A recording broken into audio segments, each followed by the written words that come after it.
So let's talk a little bit about the basics of Hadoop, where it came from, what it's for, what it's all about. Let's dive in.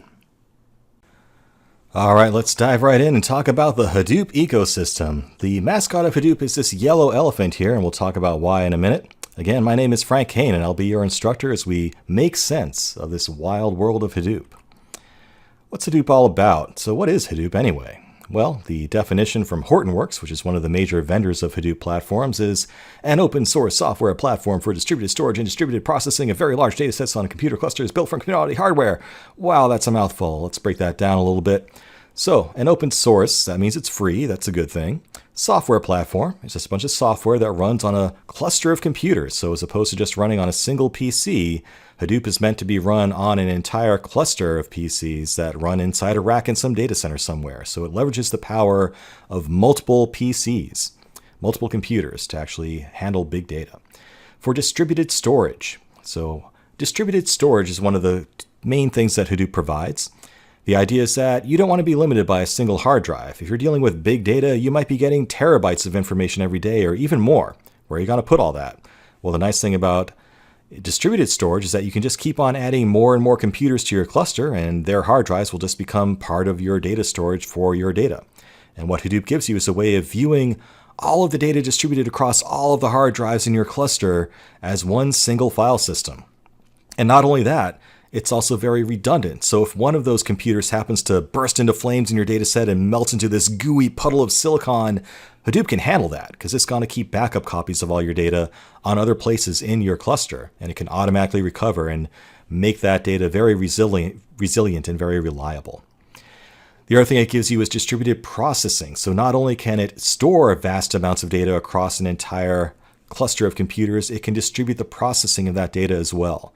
So whether you need to transform all that data into some other format or to some other system or aggregate that data in some way, Hadoop provides the means for actually doing that all in a parallel manner. So it can actually set all the CPU cores on your entire cluster chugging away on that problem in parallel. And that way it can actually get through all that data in a very quickly. So, you don't have to sit there with a single CPU chugging away on a petabyte of information. It can divide and conquer that problem across all the PCs in a cluster. And of course, it's meant for very large data sets that can't be managed by a single PC on computer clusters built from commodity hardware. And by commodity hardware, we don't mean cheap, we just mean readily available. Stuff you can rent from, say, Amazon Web Services or Google or any of the other vendors out there that sell cloud services. So you can just rent off-the-shelf hardware, throw it into a Hadoop cluster, and go for it. Just go and keep on adding as many computers as you need to handle the amount of data you have. What's the history of Hadoop? Talk about that briefly. So Hadoop wasn't the first solution to this problem. Quite honestly, Google is the grandfather of all this stuff. So back in 2003 and 2004, Google published a couple of papers. One was about the Google File System, GFS, and that was basically the foundation of the ideas behind how Hadoop does its distributed storage. So GFS kind of informed what Hadoop's storage system turned into. MapReduce is also Hadoop's, it is Hadoop's solution for distributed storage of information. So GFS is basically what inspired Hadoop's distributed data storage, and MapReduce is what inspired Hadoop's distributed processing. And in fact, they didn't even bother changing the name. It's still called MapReduce. So Hadoop was developed originally by Yahoo. They were building something called Nutch, which was an open source web search engine at the time. They saw these papers published by Google and said, "Hey Google, thanks for telling us all your trade secrets. We'll take that from you. Thank you very much." And primarily a couple of guys, Doug Cutting and Tom White in 2006, started putting Hadoop together. And of course they had a bigger team than that, but they're the guys who take the credit. Story goes that Hadoop was actually the name of Doug Cutting's kid's toy elephant, and apparently this is the actual yellow stuffed elephant named Hadoop that the project was named after. So now you know why Hadoop's mascot is a yellow elephant. It's actually named after this stuffed elephant here. And Hadoop doesn't really mean anything, and unfortunately you're going to find that a lot of the technologies in Hadoop don't really mean anything, and it can be hard to keep track of what does what. But that's why we're here. We're going to help you through all that. And hey, the rest is history, as they say. Ever since 2006, Hadoop's continued to evolve. And not only has Hadoop evolved, but the ecosystem surrounding Hadoop has continued to grow. And more applications and systems surrounding Hadoop have come out. And we're going to talk about that shortly. Why Hadoop? Let's talk about that again. So again, data is just too darn big these days. I mean, maybe you have, I don't know, DNA information, sensor information, web logs, trading information from the stock market. Who knows? Whatever it is, in this day and age and the size of the companies that we have today, one PC isn't going to cut it anymore, right? So you can't just go back to the old days of having a giant Oracle database that you just keep throwing more bigger CPUs on, or more CPU cores, or bigger RAID arrays. You come to a limit where that just can't scale any further.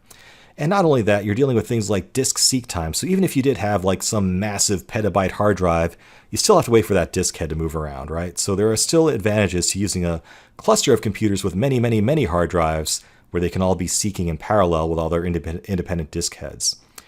The other thing is you don't want a single point of failure. So that giant Oracle database, what happens when it goes down? Well, bad things. You have to deal with replication and all that nonsense. Hadoop handles that problem for you. So it can actually keep track of what's available on your cluster and fail over automatically to backup copies if need be. Processing times are also better. If you have an entire cluster, you have that many more CPUs at your disposal, and Hadoop offers a means of parallel processing that can take advantage of all those CPUs. So again, remember, horizontal scaling, like we do with a Hadoop cluster, is linear. If you need to handle more data or need to process it faster, just add more PCs to the mix, add more computers to your cluster, and it will be that much faster.